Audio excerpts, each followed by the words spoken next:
Bonjour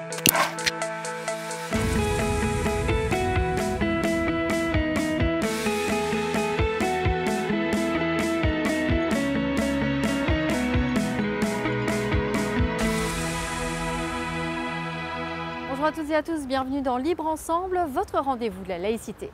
Face à la crise sanitaire que nous vivons aujourd'hui, plusieurs professions ont montré leur importance cruciale.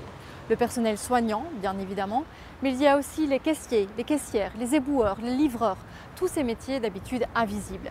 Et puis, il y a les travailleurs sociaux, en première ligne, aux côtés des populations les plus fragilisées, les plus précarisées de la société. Ils jouent un rôle essentiel.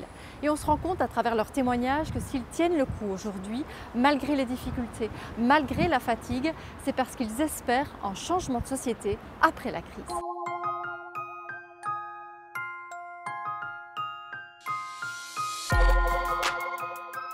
Il y a des incertitudes par rapport aux travailleurs de première ligne. On sait qu'on doit être particulièrement attentif, par exemple, aux symptômes et aux risques qu'on a d'être nous-mêmes des propagateurs du virus, en rentrant ou en partant du travail ou en allant au boulot, en rentrant chez nous. Malgré notre travail de première ligne, on reste non prioritaire dans l'accès aux protections, dans l'accès au dépistage, etc. Aujourd'hui, on a, je le disais, 8 personnes sur 50 au total qui ont dû prendre une interruption de maladie et qui présentent certains symptômes pour lesquels on n'a pas de confirmation. Et donc on risque de renvoyer ces gens au travail ensuite au contact de plusieurs centaines de personnes sans avoir eu la certitude qu'il s'agissait d'un coup de froid ou d'un Covid, etc. Donc voilà, ça reste des incertitudes, ça reste compliqué. Mais on fait partie de cette coupole d'acteurs qui n'avons pas le choix, c'est notre métier, on a vocation à faire ce travail, on a vocation à prendre en charge les gens. Et donc évidemment qu'il y a un risque, mais il y a toujours des risques. Ici, peut-être plus important, ici, qui ont nécessité de prendre toute une série de précautions en termes sanitaires, en termes d'hygiène, en termes d'encadrement, en termes de désinfection, en termes de prise en charge, en termes d'accompagnement médical. Mais on le fait, on s'adapte parce que c'est notre boulot. Et donc, je pense qu'au contraire, dans une situation qui exacerbe les vulnérabilités, on est deux fois plus motivé à être sur le terrain et à protéger un maximum de personnes. La force de ces équipes, c'est qu'on sent quand même que cette conviction qu'il faut être là pour les personnes précarisées et cette inquiétude les empêche de quitter le terrain. Donc il y a vraiment, même si une partie des équipes est absente et que ça rend le travail des autres de l'équipe beaucoup plus important, ce qui m'impressionne, c'est que les gens ne lâchent pas. Ça ne veut pas dire que les gens vont bien, ça veut surtout dire que les gens sont inquiets et qu'ils ont l'impression que si eux quittent le pont, il n'y aura plus personne. Moi, je pense qu'il y a vraiment un enjeu majeur dans le moyen terme. Ça veut dire, et c'est la même chose pour les hôpitaux, c'est que ces équipes sont en train de s'épuiser.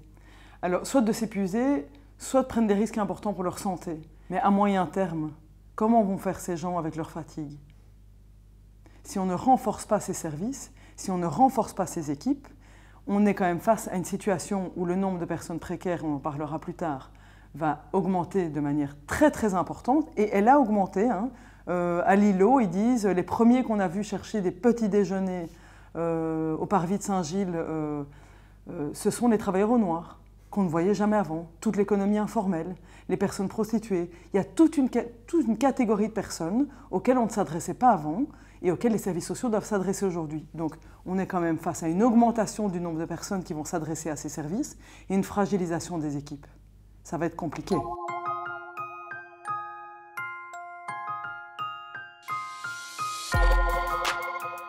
La société, ici, dans les quartiers, peut devenir très très vite insurrectionnelle si, après ce confinement, les choses ne changent pas.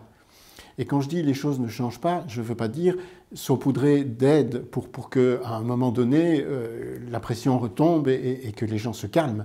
Je pense que structurellement, ce confinement a mis des choses en évidence, même dans les yeux des familles qui ont les raisonnements les plus simples.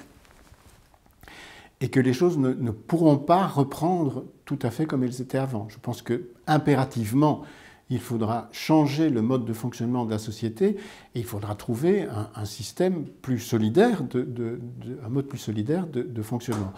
À moins d'accepter une société policière qui fonctionnerait complètement à deux vitesses. Mais je n'ai pas envie d'y croire. Ce n'est pas une société dans laquelle j'ai envie de vivre. Mais l'espoir qui est dans les mains des travailleurs sociaux aujourd'hui, et je pense que c'est l'espoir qui les fait tenir, c'est de sentir que le système va changer après. Le système était à bout de souffle. Il le disait depuis longtemps, on ne l'entendait pas. La crise du Covid arrive, on voit qu'une partie du système est à bout de souffle, on voit que le système, pour les plus fragiles, ne les inclut pas. Et donc les travailleurs sociaux disent aujourd'hui, on le voit très très fort, il y a des articles qui circulent, qui se partagent, on suppose que demain, on suppose que maintenant, tout le monde aura compris que demain ne pourra pas être comme c'était hier. Ce qu'il faut faire aujourd'hui, dès aujourd'hui, c'est compter sur la sécurité sociale. On a une sécurité sociale qui peut aider les gens. On a une sécurité sociale qui peut aider les travailleurs précaires qui sont au chômage, temporaire, en leur donnant pas 65% du salaire brut, mais 75%. On peut aider les familles précaires en augmentant les allocations familiales pour toutes ces familles qui n'ont pas un écran pour leurs enfants pour qu'ils puissent faire l'école à la maison. On voit quand même qu'il y a une série de personnes qui étaient dans des dynamiques de travail précaires.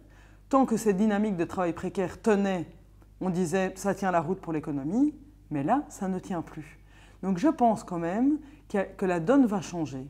La donne va changer parce que les voix vont s'élever.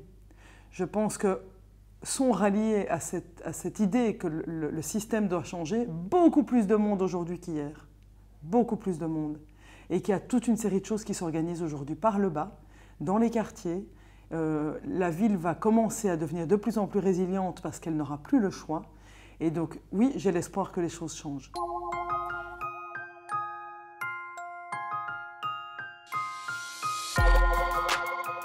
Ce qui fait sens dans nos pratiques à tous ici, c'est la capacité à faire du lien dans une juste proximité avec les usagers. Cette crise rabote tout ça. À 1,50 m de distance, derrière un masque, de quelle proximité on peut encore réellement parler?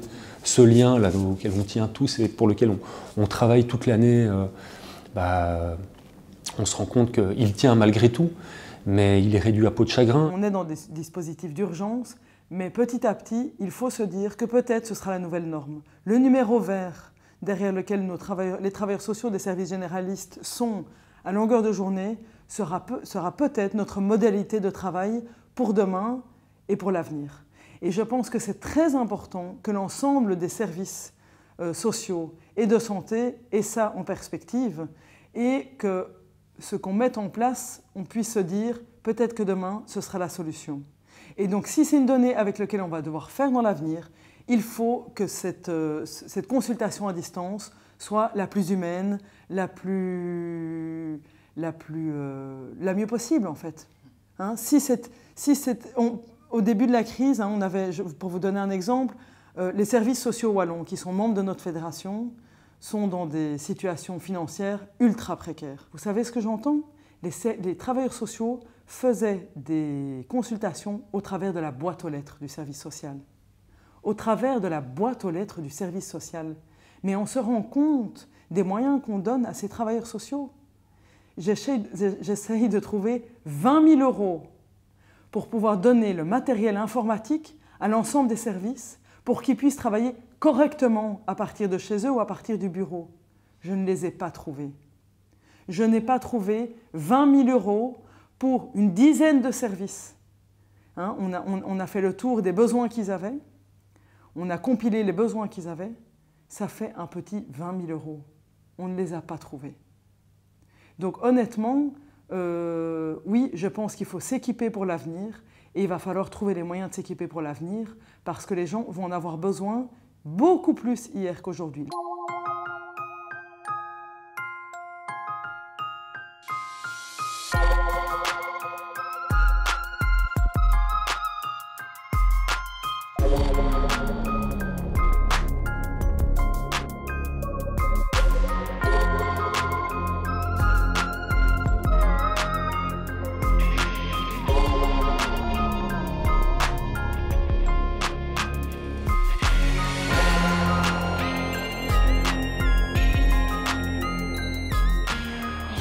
Voilà, que ça se passe bien pour vous tous et prenez soin de vous tous où vous soyez.